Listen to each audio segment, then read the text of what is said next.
আসসালামু আলাইকুম। প্রচন্ড গরমে জনজীবন অতিষ্ঠ। এই গরমে দেখা দিচ্ছে নানা ধরনের রোগের ঝুঁকি। হিট স্ট্রোক এর মধ্যে অন্যতম।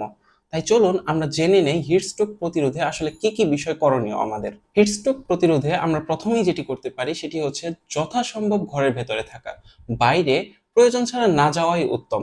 যদি বাইরে বেরোতেই হয় সেক্ষেত্রে আমরা কোনো টুপি বা ছাতার ব্যবহার করতে পারি, যাতে আমাদের শরীরে সরাসরি সূর্যের তাপটা না লাগে। ঢিলে ঢালা এবং হালকা রঙের পোশাক পরা উচিত।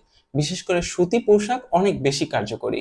বাইরে বেরোলে প্রচুর পরিমাণে পানি পান করা উচিত এবং তরল খাবারের প্রতি বেশি গুরুত্ব দেওয়া উচিত। পচা বাসি খাবার এই সময় একদমই পরিহার করা উচিত এবং সহজে হজম হয় এমন খাবারই খাওয়া উচিত। একটানা দীর্ঘ সময় শারীরিক পরিশ্রম করা থেকে বিরত থাকুন। মাঝে মাঝে কিছুটা সময় করে ব্রেক নিন, এরপর আবার কাজ করুন। সম্ভব হলে বারবার ভেজা কাপড় দিয়ে আপনার শরীরটি মুছে নিন অথবা গোসল করতে পারেন।